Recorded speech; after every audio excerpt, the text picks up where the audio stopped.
Well, guys, here we are.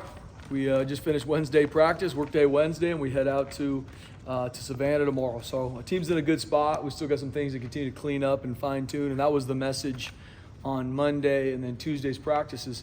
The best teams continue to get better in everything they do, from a walkthrough to a practice to an install to treatment, and that's the message to our team is, yes, we've had some time. We've been working on Georgia Southern now for a while, but there's still things we got to continue to fine tune and things we got to get better at to play our best football on Saturday. So proud of where our team is from all facets. Now we just got to keep fine tuning it to make sure we give ourselves an opportunity to go win game one. And that's my message to the team. Earn the right to be 1-0. Earn the right in everything you do. Don't live in any regrets. There's going to be things that go our way on Saturday, things that don't.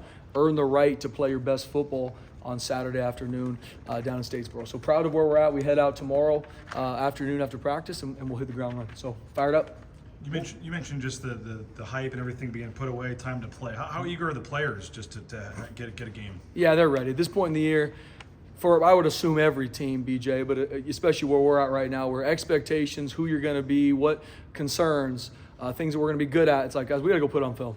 And as a coach, and I know as our players right now, we are ready to go put it on film, whatever that is. And for me, guys that you're excited about, maybe guys that you're kind of like, man, he needs to take a big step. He hasn't maybe shown us what he wants to. It's time just to go see exactly where we're at. There's going to be guys after this game that they exceeded expectations we have from them. There's going to be some guys in this game that maybe we had high hopes for that didn't achieve what we wanted to. And then we as coaches got to hit the ground running to make sure we grow and develop them. So we're at that point. I know our players are ready. Our coaches are ready to go out there and play a different opponent than O versus D or that we've been going through. And they're ready for it. At what point does it really hit you that the season's here? Is it after this practice? Is it Saturday when you guys kick off? What point does it really start to feel like the season's here? That's a good question. I think I'm finally into that as game week happens. Obviously, as we start, for me, it's always when you're in that bus heading to the stadium, that's when you start to feel like it's happening right now. And so I'm sure leaving tomorrow on the plane, it's a long flight, so we'll have plenty of time to think about the season starting and what it is. But I'm excited, man. There's been so much preparation. Our staff's done a great job. And I know everyone around the country says that going into week one. No one says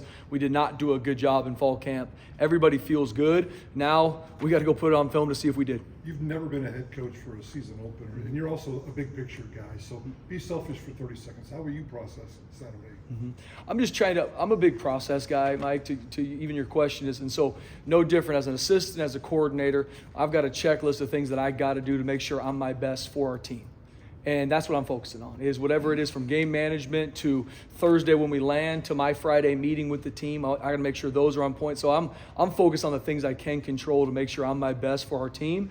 And I believe that the rest of it will figure itself out. But I'm a big process guy to go. So then you're not hoping. I don't got to go put Superman cape up on Saturday. No different than our players. Follow your process, trust your process, and stick to it, and I will be consistent. That's the thing I promise our team. Like, I'm going to be high energy, intense, positive all the time. That's who I am. And I got to be consistent for our team. Are you a curfew guy on Friday nights? Absolutely. Yeah. What time is curfew? Local time? I try to be asleep as quickly as I can, but usually I just stare at the wall for a little bit. But actually, the team. Yes. Oh yeah. No, we'll be. Yeah. So curfew's at 10 o'clock. I was talking about myself. Okay. Well, I put myself in curfew all the time. My wife puts me in curfew. Are you But no, we have taking 10 family? o'clock. Yeah. My wife's coming. Okay. My wife's coming. But yeah, curfew will be at 10, and that's going to be the biggest thing when we get there on Thursday is some of the time change differences, especially with a long flight.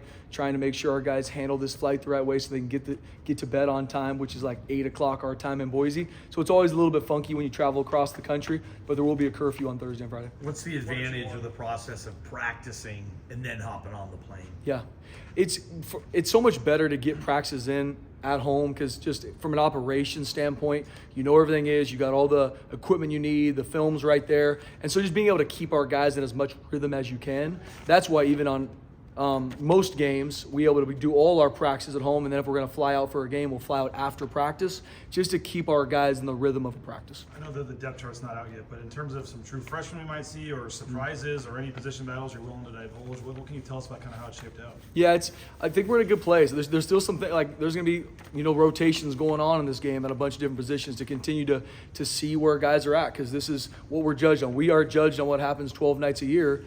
And so there's going to be still some positions as we go into game one that we're going to rotate and make sure the best guys continue to play. And who's playing better, we'll play more. But there's a lot of guys that stepped up, BJ. We had some guys like we talked about early enrollee that have done a really good job in spring ball to fall camp. But some true freshmen that I'm excited for. We've talked about Sire Gaines, like he's gonna have a huge role in this game on offense and special teams. Cam Bates is another true freshman receiver that stepped up and done a really good job. And there's gonna be some true freshmen on special teams that have earned it, not just because they're not good enough right now to maybe play on O or D. They've earned it. They've worked themselves up the depth chart on these special teams units and found a way to play on Saturday. So I'm excited to see those guys cut it loose and see how they act and play when the tension and the stress is through the roof. All right, Coach, my last thing. And guys, just a couple things just for you guys to know about. With obviously the new rule with coaches and now this essentially unlimited guys that can coach, we changed some guys' titles that deserved it and that have done a really good job. So first off, Zane Busakist is going to be assistant D-line coach, is going to be his title. BJ Mullen is going to be assistant linebackers coach. Steve Cooper is going to be assistant quarterback coach. Derek McMahon is going to be assistant special teams and assistant secondary coach.